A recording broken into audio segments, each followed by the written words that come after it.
Jacob, the way that I dress, I look like a middle school gym teacher. But when I'm not wearing a hoodie, I'm wearing my Bobcat hat, and that's a must. But I want to get more Bobcat clothing. And the way that I'm going to do it is I'm going to go to Elite Sports. And what's nice about Elite Sports is that money goes right into the pockets of the athletes that have NIL deals with them. I'm very much into player empowerment. And one of the ways that I can empower the players is to buy their clothes. We talked about our guy, freshman sensation Chase Moore on this podcast, and he's got stuff over there. He's got a bunch of stuff over there. They call him the Hillbilly. You can look up all his stuff and shop the entire Texas State collection at elitesports.com. Use code SQUARE at checkout. Tired of winning the tailgate but losing the games? We can't help that. But we can tell you what the hell is up with each team and what's going on across sunny San Marcos. Texas State fans, get on your feet. You're listening to Squarin' Around with Jakob Rodriguez and Andrew Zimmel.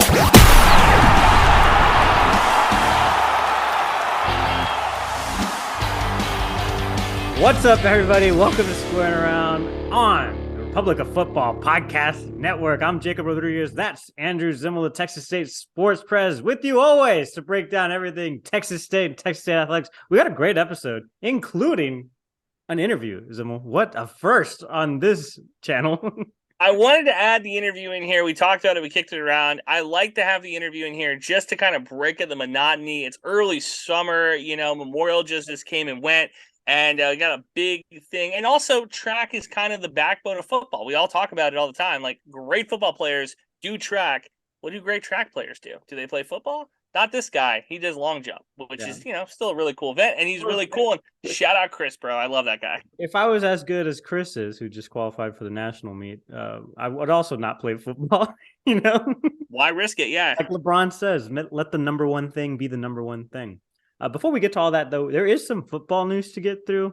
The first is just that I got off my ass and finally updated our recruiting list.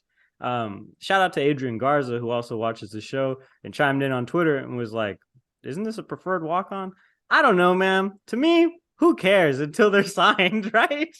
A commit's a commit's a commit. And if the team and the coaches are retweeting shit that correlates to it, they're going to end up on this list. So, Zimmel, as of right now, you'll remember back on National Signing Day, we had 33. That later expanded to like the mid-30 range, talking 35, 36, into the 40s, into the May.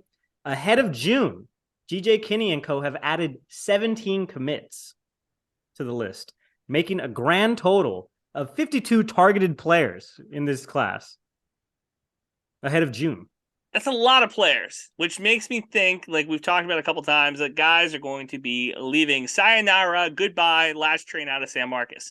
That's going to be how it goes. It's good that you're bringing guys in. However, if you remember the old NCAA football games, sometimes a little bit too much is a little bit too much, right? Too much of a good thing. You bring in 52 guys, I guarantee you somebody right now is in their apartment bitching to their girlfriend, I can't believe GJ brought this guy in.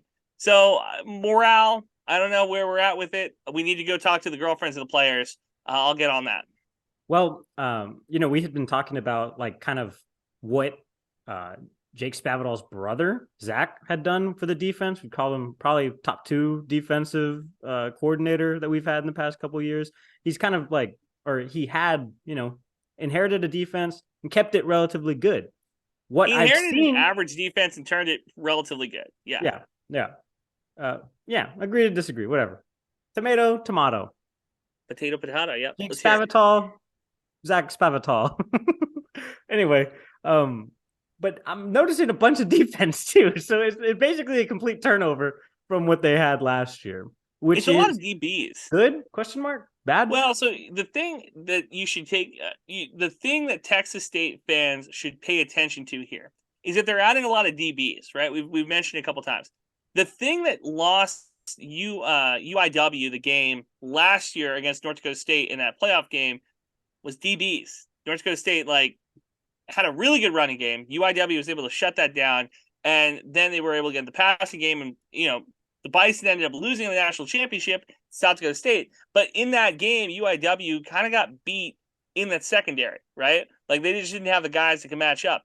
And then you think about Texas State last year, and Texas State's DBs last year weren't all that good, but they didn't need to be all that good because the conference is a running conference. So what I'm concerned about is that GJ might have learned the wrong lesson. Like, he's getting good DBs that could stop North Dakota State, South Dakota State, or whatever at the FCS level, but like you don't really need that as much in the Sun Belt. You kind of need linebackers and defensive tackles and outside linebackers, and you need like that middle area of the defense covered. I'm curious to see what this looks like in September, October, when guys are running the ball 40, 50 times a game, right? Like Southern Miss, Troy, South Alabama, all come back pretty good running games. So what is that going to look like? And we're going to be making tackles in the secondary, because if that's the case, I don't love it. I had kind of been losing sleep, to be honest, on us not having a true center also. That was eventually shored up within this past week with Danny Valenzuela out of ASU. You were a big ASU guy when we were at Texas State, because you were like, I have to have another team to root for. Arizona State, good journalism school. Texas State, good journalism school. Here's the thing. Kind of similar school colors. No, come on. Definitely similar party vibes, though. Party vibes, beautiful campuses. I'm not somebody that's ever looked away from a beautiful woman. So, like, there's a lot of similarities. Also, the Sun Belt Conference, arguably probably better than the Pac-12 the last couple of years. I don't know. Yeah. You can go to the record books for that. Well, now they're talking about, just keeping Arizona State relevant in kind of the bigger discourse of college football. So, kind of a level playing field in a lot of ways. I am a big Arizona State fan, Sun Devil lifer over here. A lot of similarities between ASU and Texas State. You know who was a fictional Sun Devil? Rod Tidwell out of Jerry Maguire. Wow! Wow! I love everybody. That's a good one. It's a good one. Something that's also been kind of emerging in these like storylines that are developing in the summer, which is just like basically we all have nothing to do except continuously update these lists, interview people, and kind of vamp for whatever game Texas State ends up playing first against Baylor out of the gate. But Mike Craven, architect of the Republic of Football Podcast Network, in a lot of ways, this podcast godfather, going toe to toe with Texas State fans over, basically predictions at this point. And I kind of have to agree with him, as we did last week. We gave Mike Craven his kudos. This team has a lot to prove. When he's when he's curb stopping our close friend Colton McWilliams, we got there's no arguments there. Mike was in the right. Now, Jacob, you said that he's in the right here. He's curb stopping your co-host. How do you defend that? He was talking ish to you? Not really. No, I think really. You guys had like a very playful back and forth. Mike and I can respond to our podcast tweet, I'll say. I asked him if a minor, UTEP, could outdrink a Bobcat because he has UTEP listed above, teams basically that could make a bowl this year. Yeah. Well, so the thing is that like Mike and I had one of the rare conversations on twitter.com that was fine. Neither one of us doxed the other one. So that's like already a big win. But like he had Texas State as the second worst team in Texas this year in the power rankings post spring game. And I kind of find that hard to believe right now. And we agree to disagree. He thinks Texas State, which is fine. But my thought was like, put Texas State last. What is Sam Houston State and Texas State? What's the difference here? Sam Houston State played for a national championship at the FCS level. Technically, they've had more recent success than Texas State, so put us last, so we can shock the world, but putting us second to last, it's like, if we're that close, just put us last. And then when we win a bowl game or play in a bowl game or whatever, everybody will be surprised. And you can ask really my mom, but that was basically my motto in high school: is lower expectations, higher results. People always think you're a dumb idiot, and then you end up doing something spectacular. 1,000%. I totally get that. And he's off on the TCU take, but hey, that's fine too. We'll move on. Listen to the Heartland College Sports Podcast Network, and I got you covered over there. Hypnotoad. Well, this is where plug. And this is where I also want to talk about, I guess, putting on my Jonah Hill Moneyball hat and talk about basically all of these preseason takes are based on what? Data, right? Like the teams are putting up. Yeah, last season's data that they've put on the field. Not necessarily like the things that are not considered in this are, us signing TJ Finley, Malik Hornsby, this class that includes 52 very talented athletes, obviously. It all depends on will Texas State get the ball off the ground at the end of the day. Don't compare this recruiting class to SEAL Team 6. That's all I'm going to say. Is that if you're expecting like incredible results, you just mentioned, lower your expectations here. The 52 guys, God bless them. Congratulations. Welcome to the Bobcat family. We need to lower the expectations. And remember, this podcast's official stance is 6-6. We're officially a 6-6 podcast. We're on the fence, okay? Don't think that this is like some sort of, crazy, we're winning 12 games. Like, just pump the brakes. Last thing on Mike. I love Mike Craven. Shout out to the Podfather here. He put Texas at number 1. And Jacob, I'm going to let you in a little secret here. The media, this is a little behind the curtain for the fan here. The media loves to do this because it's really funny to build Texas up, and then when they fall, we're like, I can't believe, who would have thought they were going to be any good anyway? And it's they like lost to Kansas? What's this? The same media that pumped them up is the one that tears them down. So I see the game, a little bit of the inside, the matrix, a little inside baseball here. That is what I imagine that we're doing. Maybe not, maybe on accident, but I think that's what we're doing here. We're building Texas up because they're not the only publication. The only one she reads is Dave Campbell. But if you happen to fall upon any of the other ones, they have Texas State rated pretty high too, or Texas rated pretty high too. And I think that's why you build them up so you can tear them down. And I love Texas also has one of the hotter, sexier recruiting stuff in the first place at all, right? With Arch Manning maybe not being able to throw a football potentially. Yeah. The old 2-piece bathing suit of recruiting classes. Texas State's the 1 piece. We still have the hair deal. We look like a 1950s swimmer. Yeah, no, and you and I will both agree. We're satisfied with the class up to this point. I'd like to see some more big boys down the line. Glad that I guess we're gutting the entire defense and just new numbers, new faces, new names. They have actually a video that came out this week. There's all these new players coming back into the building and stuff. You will recognize just a few of them if you're a very consummate Texas State fan. Well, I'll be honest with you. Jersey numbers, you throw this jersey number on them, maybe I'll recognize them. Not the helmets. These are strangers. This is like, what is going on here? And Texas State, very famous for, being in the same room or area as D1 athletes. I have no idea because of the success or lack thereof on the field. 100%. Shout out Jessica Mullins, bro. How the hell do you go to nursing school with her and not recognize that's the starting pitcher for like a really good team? Just had 10 strikeouts last night. What? Yeah, but she also doesn't give me a pen when I ask for it in class. So like, good on the old recruiting mission. I do have, I guess, 3 like kind of drops to talk about. That was the Cedric Roberts drop that happened like at the very beginning of this. Taylor Starling, that never happened. Now Davon Martin, you'll remember if you listen to this podcast, I DM'd him on Twitter, never got back to me. Now he's a DB at Arkansas State. So shout out Davon Martin. Kind of answers your question, huh? Yep. So, hey, you still here? Nope. Arkansas State, Jonesboro. Shout out to him, man. Yeah. You can't get rebuilding their program too. Can't get a flight to Jonesboro. Got to go to Memphis and then drive. I do agree with you, though. Ultimately, this is like, will this kind of style of play that seemingly they're just dragging and dropping from UIW transfer over into the Sun Belt? That's the big storyline. I will be happily surprised if a Control-C, Control-V works.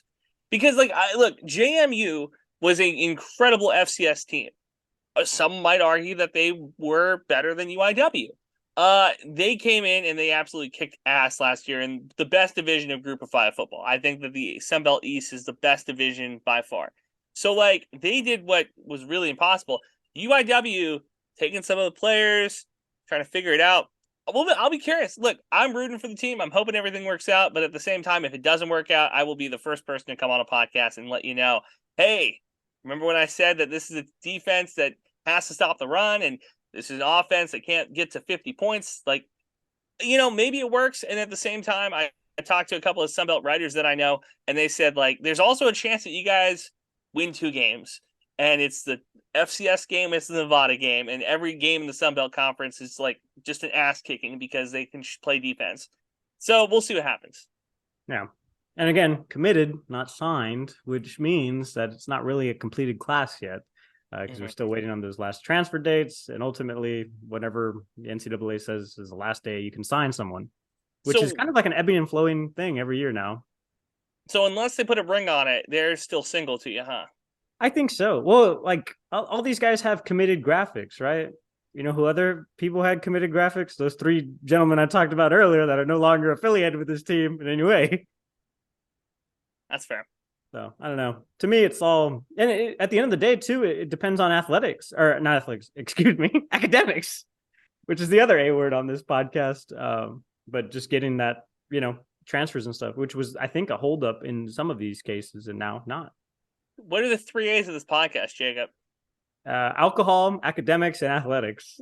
There you go. That's pretty good. I could sub academics out with somebody else. What else do we have? Assholes. Animaniacs. That's too. Well, Zimmel, this is a football podcast, but I do want to talk about our beloved baseball team who fell to the Raging Cajuns for the 5th time this season. Pain is one word to describe it. I think the writing was kind of on the wall, though, when we took an 8th seed, Georgia State, into extra innings and had to walk that one off in a very dramatic fashion. And that set up that eventual play-in game. I don't know. I was really sad for the team. For those of you that watch every interview that we do, you'll remember that we talked to Jessica Mullins and we talked to Coach Z and we talked to TJ and we talked to Mora, and there's a common thread here that it's called the Jakob Jinx, is what we're calling it. That every one of these people that Jacob brings on the podcast inevitably loses in the next round. I'm going to push back on that because Coach Z had a very successful run and they got bounced out by JMU. We have nothing to do with that. They made it to the championship round. That's as good as you could get. I think it's really hyped up with Mora. That was one that I when it happened, I was like, this is Jacob's fault. I did the interview with Coach Johnson with the basketball team, men's side, by myself too, solo. And I was like, the writing's on the wall for this team. Had a horrible middling out season. And they took it all the way to the top too. I blame you for baseball because you wanted Mora. You were like, we got to get Mora on. And I said, that's a great idea. And I'm complicit in this jinx that you put on Texas Athletics here, Jacob. What did he do in those Raging Cajun games? What did he do in those Raging Cajun games? I think blaming a jinx on a media member is the lamest shit in the world. Because I'm not the one playing out there. Also, Mora had a great series too. So it's not what did he do? A great series. He had a couple walks. He did his job. Drew a couple walks. Okay. I don't put I think he had a home run in one of them. Maybe. I don't put the loss on Mora. I put the loss on you and the pitching staff. Yeah. The pitching staff was kind of an eyesore. Not saying that the guys we had could not throw complete games. They can. It's the matter in which they are throwing. I don't know. Shout out Tristan Dixon, who was named to the All Sun Belt team. Definitely earned. Yeah. And Dalen Pena had a great game against Georgia State too, when he walked it off and won that one. Super dramatic fashion. Great game to watch. But that team literally had a pitcher who was their second baseman in that same game who was playing both sides of the ball. We couldn't beat them. So, yeah, I was a little concerned when that happened. Now, did not you say, if it shall be said, did you not say to Jess and then also to our guy Mora that how can you lose the same team?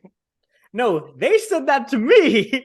I was like, what did you guys learn in the last series, right? We're talking about Louisiana, the Raging Cajuns, who are ridiculous at softball and also very good at Twitter and very good at baseball too. And they let us know that on every single platform. But I don't know. To me, that's not my fault.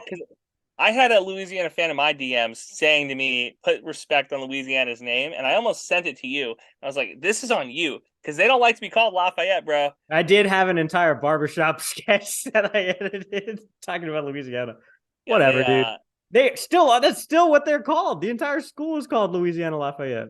Their athletic program is not. The school that is attached to their athletic department is, though. It's not the same. Whatever. Is there any podcasts coming out of Louisiana for as good as they are?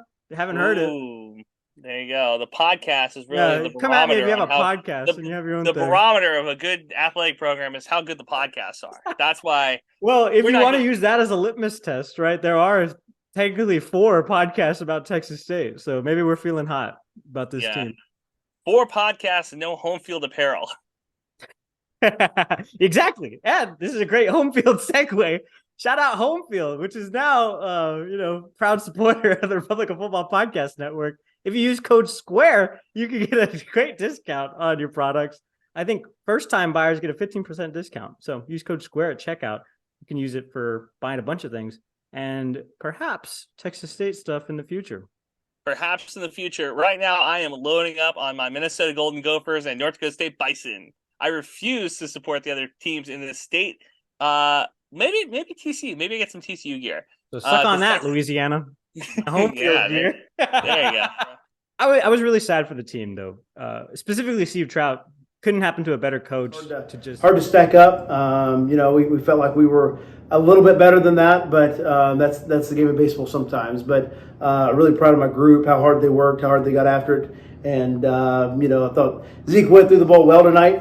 He was battling with the arm injury for the last about month, and so he just continued to gut it out. And, tonight just didn't make enough plays to make it happen. But I loved our battle. I loved the competition. And I thought our group left it all out there. So as a coach, that's all you'd be proud of. Yeah, what a crazy stat. 17 strikeouts and also 14 hits. So you don't see that a whole lot in a game. But yeah, our guys came in and got after it. Stroud left everything. We knew his pitch count was high, but he's been our workhorse all year long with Dixon out tonight. And so, I thought they did a really good job, made some big pitches and some huge moments. And then, obviously they took some good swings and some moments as well. So, that's a lot of punch outs. I'm not sure we end up getting to the season, but we struck out a lot of guys this year. So a really good job by our pitching staff. Yeah, we do. Obviously it's win or go home, right? So you're just going to keep competing and keep getting after it. And, I thought our offense did a pretty good job tonight.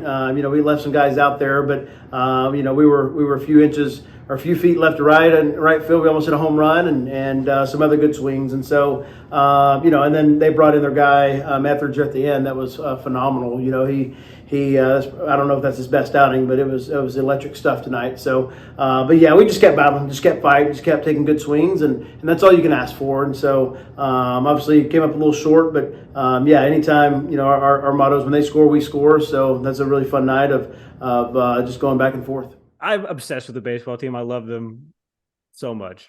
They'll get back. They'll be fine. We'll talk to him next year, and he'll give us the same spiel.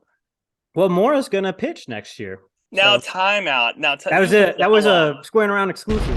You hold the hell on here. So you think, because we got to move on to the interview and everything else, but you think Mora is the thing that's going to change this program?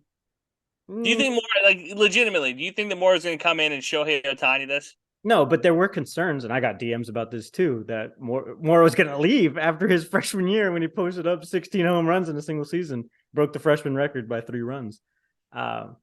So glad to see that he's not. Glad to see that he's still no, this is my team, whatever, going forward. They also have Dalen Pena back, who's going to be great. He's going to be a junior next year. They got a lot of experience coming back. They're losing a lot of experience, though, too. So it'll be kind of interesting to see what Trouty does. Big fish. We'll figure it out. Shout out the baseball team.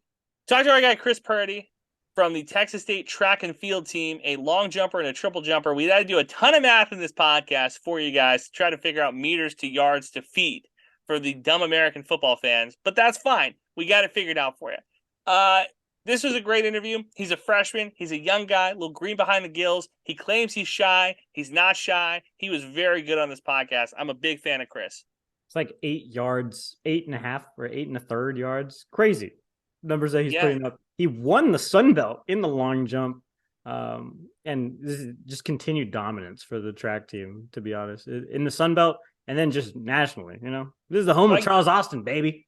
If I give you a season, could you get 8.5 yards on the ground? Absolutely not. You know what I was really good at, actually, is the standing broad jump, which you just kind of swing in, and I could jump almost 6 feet. Standing broad. I meant running on the football field. Oh, what do you 8.5 yards. Could you get 8.5 yards in a season? Oh, yeah, absolutely. Okay. Against Texas State last year? Yeah, you bet your ass I could. Here's the interview. What's up, everybody? We are super pleased to be joined by Chris Preddie, one of the many, or what is it, like 3 Bobcats that are competing at the NCAA huge meet for nationals. Track and field is a team sport, but it's one of the sports that like you get to like hang your own banner in a sense when you make it in an individual event.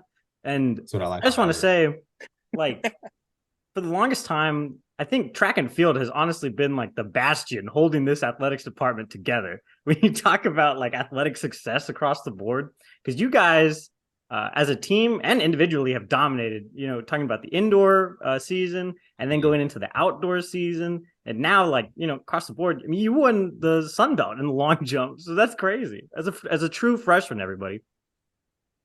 Yeah, we definitely, especially this year. Like, I'm not exactly sure like how it's going the past couple years, but like this year, like every time I'm on Instagram, like I'm on the team, but like I'm seeing it every time. New record, new this, new that. Like it's always something going with our team. So that's great. Do you ever get the news broken to you through Instagram where it's like, oh, I didn't know that was a new record that got broke? Okay. Yes. You just because I'm just so used to seeing my teammates like run fast times or jump far. Then I'm like, oh, another school record, another school record. Like it's all I saw this year: school record, school record, school record. So Jakob did like a half-ass job introducing you here. So can you tell people what you do? You said he jumps far. That's about it, Jakob. So I'm a freshman. I do long jump and triple jump. So I jump in a big sand pit. Try to jump as far, like you said, I jump far, try to jump far. So long and triple. And then for, the big meet, you're going to be doing just long jump, right? Just long jump, yes. And what was the distance for that? To qualify, I jumped 766. Track's like in meters because it's like really heavy in like the European area, but that's 25-1. See, for our dumb American listeners, 25 feet, what does that go into yards, Jakob, for the football audience? What is that? Yards? Just under 10 yards? Yeah. That's pretty good. Yeah, it is. What's the distance that you run leading up to it, right? I was stalking you on Twitter and Instagram throughout the day just to get to know you better. So in feet, my distance is 129. Okay. But it's not just like all full out sprint. Like it's kind of like an acceleration. Yeah. You're at your top speed when you're jumping and getting off of it. If you try to run too fast before, you're going to be burnt out, and then it's just going to be sloppy off the board. So, and that's different from triple, which is like bop, bop, bop. You're like setting a rhythm for it. Triple is a little like for long jump. I'll say like you're not running like you're not like sprinting like you're on the track, but you're still like getting after it. Triple's a little different. Like you kind of have to like you're not going as hard. You're just like keeping a speed, maintaining your positions, but it's not all like I won't get the crazy pictures of my face from triple jump posted on my influencer page. So what high school coach got you into it? Because normally it's a high school coach that says like, all right, hey, you're going to do this event versus that event. So for me, it's a little different. So I've been doing track for a long time. Like since I was a kid, it was my mom. Okay. So she was like, yeah. So I used to like run. I'd try everything, hurdles, all that stuff. But my mom got me into the long jump. And then when I got to middle school, I had a coach who was like, I think you'll be really good at this. Try this out, and start with that. And it just took off from there ever since. That's incredible. Good for you, man.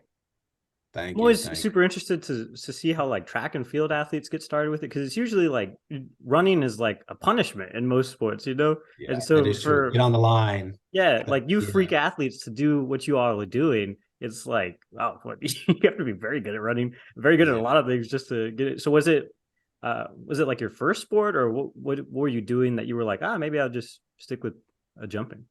It wasn't my first. So my first sport, I want to say my first sport was definitely baseball. Oh, either baseball or basketball. And then I had a friend whose dad, he was our basketball coach, and he was like, he had a track team. So he was like, I want you to come out and run for us. Yeah, no, he just had everything, football, track. He's like, I want you to come out and run for us. But that year my appendix ruptured, so I couldn't go out and run. But then the next year, like I got into it and like I really liked it. As a kid, you just running, like you don't complain or anything. You just do it. Like, and it's just fun. You trying to race against your friends and stuff. It's just like recess. Speak to yourself. Speak for yourself, man. Don't complain about running.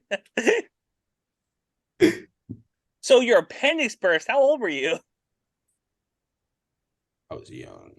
Hey, that's crazy, man. That's like spooky. Young. That's crazy. I can't imagine anything going wrong with my body. I would just be incredibly inconvenienced. I want to say I was like 9, maybe. So at 9 years old, they had a team track. That's crazy. Because like normally, like AAU track, I think like the summer track stuff. You think like middle schoolish, high schoolish.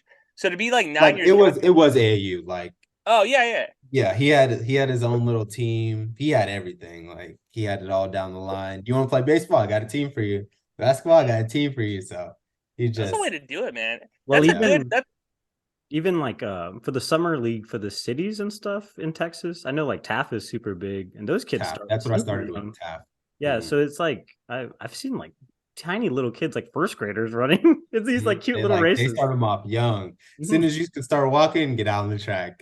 And those meets last forever. Like if you grow up just like going to track meets and stuff. But the good thing is about TAF's only Texas. So you'll have a lot of people, but it's only Texas. Now, when you get to those like AAU meets where you'll have like 40 flights of kids running the 100-degree weather, like it's just all day horrible. But that's just summer track for you. Just be forever. And did you have to run any of the shorter distance stuff, or did you just immediately go into long jump and that's what you were doing the whole time? No, I like I said, I like experimenting with a lot of stuff. So like I do a 400, a 100. One day I was sitting there and like with TAF, you don't have to like say before what you're gonna do. You can just show up and do it. Oh. Yeah. So one day I'm not great for scheduling. No, but one day we were just chilling at the team tent. I got done with a long jump. I heard the first call for hurdles. I was like, "Hey, mom, you think I could go try that real quick?" She was like, "You want to? Don't embarrass yourself." And, I mean, I won. So, damn. Okay, Chris. That's good. Well, yeah, so you had a fun experience. You had like a pretty decorated career in high school too. We talked about it a little bit off air. One of our friends, Cade, was interviewing you. Just like I think this is 2 years ago. It was 2021. I don't know. Yeah, COVID makes all the 2020 years will now forever be a blur. At least in the early part of this decade. But what was it like just being that successful early on? What kind of was like the recruitment process like? Did like out of state schools look at you, or ultimately why did you end up coming to Texas State? So it started off. My first 2 schools were out of state that had contacted me. It was Pittsburgh State in Kansas, and then it was Louisiana Monroe, ULM. And like they contacted me and stuff. I went to go visit at Pitt State, and it was like really nice, cool, big indoor track, stuff like that. But it was just far from home, and I hate the cold. Like one thing about me, I hate the cold. Like I'll sleep in a heater if I have to before I sleep in the cold. I hate it. But I talked to coaches here and there, but Coach K reached out to me one day. But it was funny because I live in Temple. I don't know if you know where that is, but it's like, yeah, I live in Temple, so I'm an hour and a half away. And I was talking to one of my friends, Blake, and I was like, it'd be cool to go to Texas State. Like it's right there. They have a good program and stuff. I was looking up like name to contact, but I couldn't find anything. Then a week later, I got a text from Coach K, and I was like, that's insane. Like that's crazy how that all worked out together. But yeah, I came on a visit and it just felt like home. Like normally I'm kind of a shy person.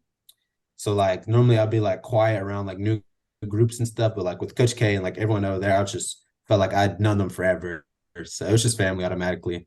So what changed? Because you came on this podcast immediately. You were chopping it up with us. So I'm trying to work on that. Like with college, like it's changed me a little bit. Like I'm still like a shy person, but like I try to like get out, communicate with people, talk, and then after you get over that little awkward stage at the beginning, it's all flowing good. So no, you're kicking ass right now, dude. So keep it up. Well, I know there's been like a huge push in like track. I know Dominic Yancey talks about this on Twitter, but like just being able to see some of these meets itself, like that media exposure for the sport, because it's it's a really cool sport to watch. Yeah, it's just the media exposure. Like that's what we need. It'd be perfect. Like I feel like with football, basketball, you could turn on the TV, watch the game, no matter which service you have or anything. With track, I feel like it's kind of gate kept with the higher ups. I feel like they kind of like only you sometimes you have to go on Peacock to watch meets and stuff. Not everyone has that. Sometimes you have to like pay to watch a meet, and it's just like, you can't grow a sport like that if you're trying to like keep it all into a certain amount of people.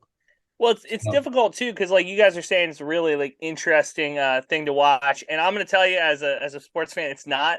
I get that, yeah. You know what I mean? Like, so there's so much dead time in between stuff. That's where it gets to kind of be long. Like if we could just everything together, we'd be good. With the good meets, this is the thing. So like what we just did, like regionals, nationals coming up, the big dogs, Diamond League, Olympics, all that.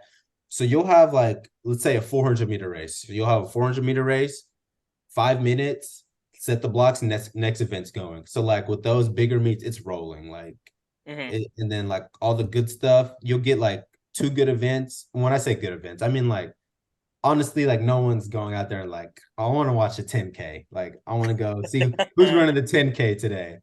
So like the more attracted events, like you'll have one, and then you'll have a shorter long distance race, like maybe the mile or something, which is still fast.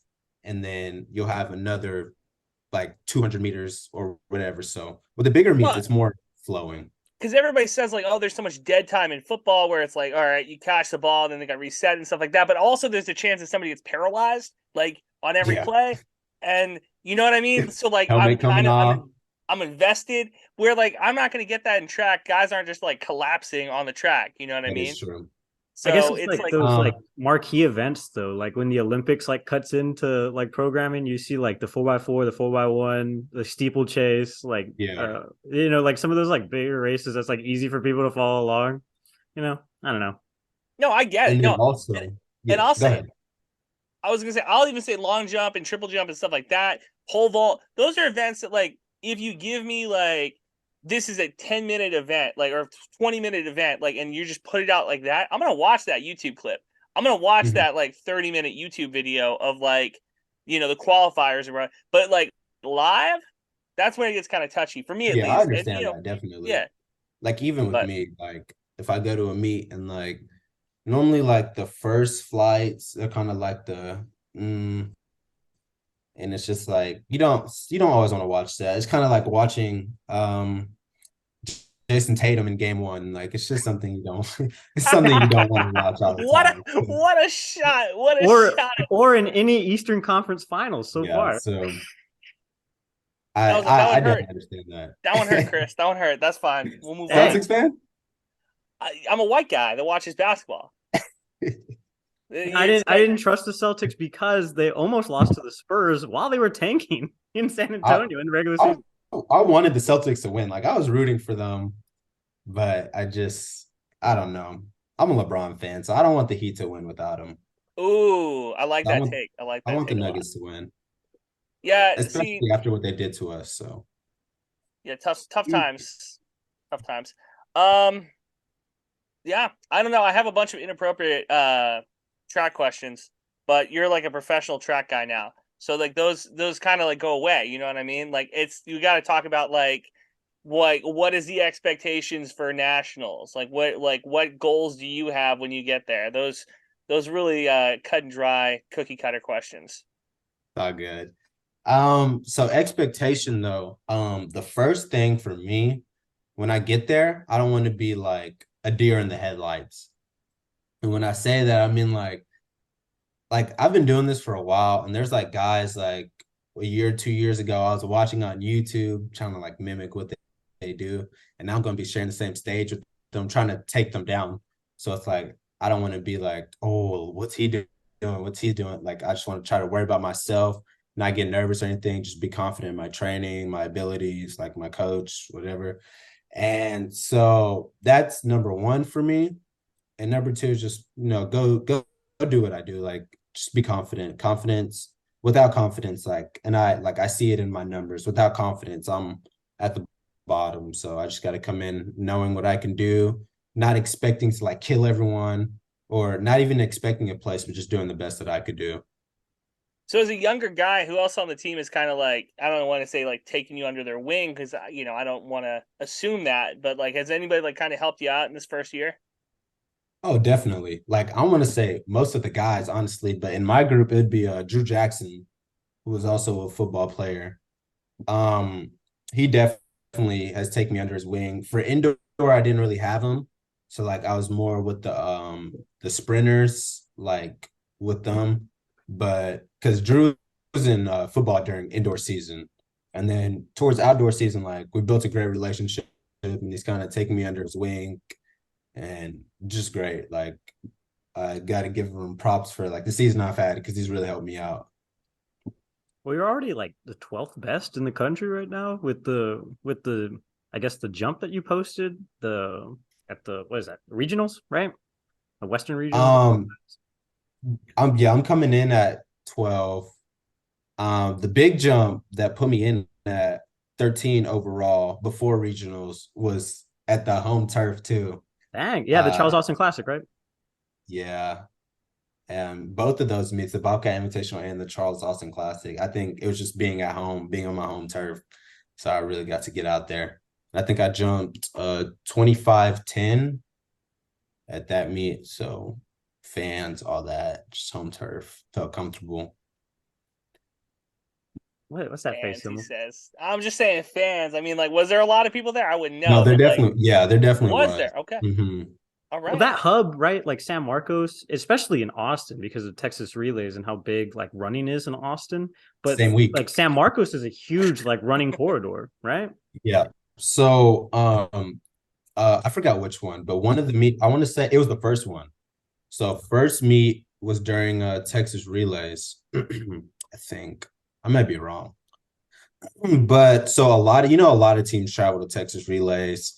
So there were teams that like had their people come to our meet also.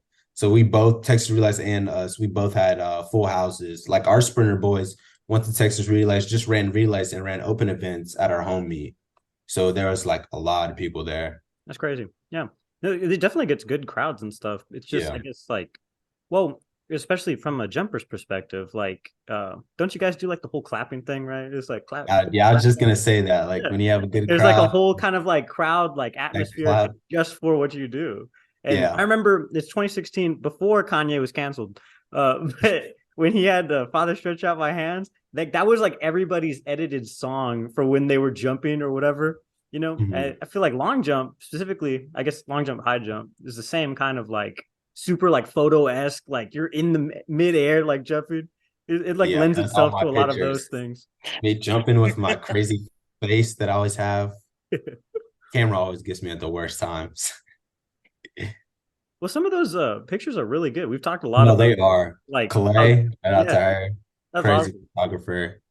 Always does her thing. We shout out. We love the photographers over here. This is a pro photographer podcast for sure. Do their thing. Dead ass, dude. I had more questions. Jacob threw me off talking about Texas Relays. Well, it's because like this team has like a lot of heritage when you think about it, specifically with track and field. Shout out Charles Austin, of course. I already mentioned the high jump initially too, but there's been a couple other Olympians and stuff. And you're with Cedrica Wynn and who's what is it? Shot put or discus? I'm losing but the other qualifier for the national meet too. Oh, Elizabeth. There you go. What names did you throw out, Jacob? Cedrica Wynn and Elizabeth, right? Yeah, this guy was throwing out like Rachel, Courtney. It's like, what the hell is this guy talking about? Hey, put it out there, you know. It's a female name. We just gotta keep fishing for it. We'll figure it out. Good for you, Jacob. Gotta respect the grind. Elizabeth's also a freshman, so she's doing her thing too. So what's up with this freshman class? Why do you think this class is so much like, I don't know, different? Because it feels different. I want to say, first off, great recruiting by all the coaches. Can't have good freshman class without good recruiting, so that's a big point. And second, I want to say, honestly, I feel like it has a lot to do with the older group taking us like under our wing, helping us out when we need it, practice wise, just even outside, and just like bonding wise. I feel like without the older group, I don't think we'd be as successful. There you go. Cool. Well, perfect ingredients for a football Yeah. team that has had to start freshmen in the past. Yeah. So, obviously everything's trying to change and emulate the success that the track and field programs has had. But yeah, those are pretty much all the questions I had, Chris. We just wanted to wish you luck, get to know you. Yeah, just kind of see you off and you go into the nationals. Thank you. Thank you. That's like, remember a couple weeks ago, I had the you're clearly a better so and so than me, and you freaked out, and you're like, well, fucking yeah, it's a college. What was that? Was that Mora? That was Mora too. It was Mora. You're right. That's like you right now, where it's like, could you run? Oh yeah, I could. Okay, dude. Bullshit. Against a team that just got the shit kicked out of them on the run game? I think so. You give me a jet option sweep. I mean, they're going to see it from a mile away, so I'm going to get blown up on the first attempt. But you put me behind like a ginormous man. I'm pretty quick still. I'll be honest. Shout out to Chris Preddie. Great. I hope you do so wonderful. He's taking off on, next Tuesday, and he jumps on Wednesday.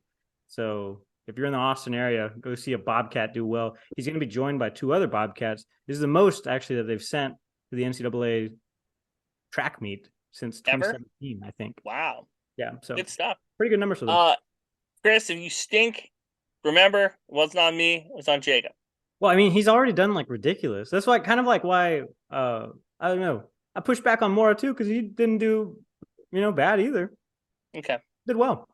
Freshman sensation. Also, I talked a little bit about this with Chris, but just kind of a ridiculous year for freshmen at Texas State. There's a javelin thrower at Texas State, Elizabeth, who's also going to be at the NCAA track meet. She's a freshman. Rashawn Galloway, who is the batter who bats with gloves, like work gloves, also a freshman, had a great year. Might be back to catching next year too. So great year for freshmen at Texas State. So we could get a new pitcher and a new catcher. But Steve Trout tweeting "Eat 'em up" with that iconic now GIF between him and Ty Harrington. So I'm pretty sure he's putting this all behind him and just kind of ready to reload. Mm-hmm. Also, they made a pretty decent enough run. It wasn't. I mean, think about it this way, right? In the Sun Belt, you're going up against fucking powerhouses. Coastal Carolina. Louisiana. This reminds me of a take I saw earlier this week that there's no such thing as failure. It's just a failure to succeed. Failure doesn't exist, right? It's all a mindset. Mm-hmm. I do love the mental gymnastics you were doing here, where it's like it wasn't a failed season, but like when we talk to Texas State fans, Bobcat fans, they're definitely going to say it's a failure. Even they're going to tell you with 50,000 plus in Bobcat Ballpark this whole year, pretty good. Yeah, so great. Putting the entire student population at one time, it's a little bit over that because Texas State's like hovering 40,000 ish, but still. Yeah, not bad. But you think about the people that came out of that into the regionals, right? You got Southern, who won the Sun Belt Conference tournament. They were the outright bid. Louisiana, who lost that one, but got a bid anyway. Troy, who's just like a RPI numbers whiz, so they got in. And Coastal, same thing.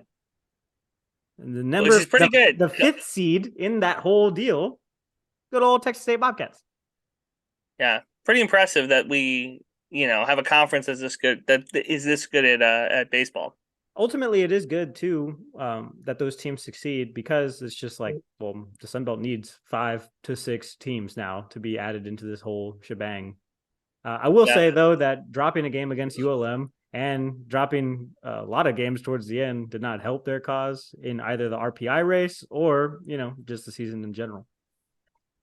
It was weird. It wasn't must-win games. It was like to win games that turned into must-win games. Mm-hmm. Yeah. I had a Texas State headline for you.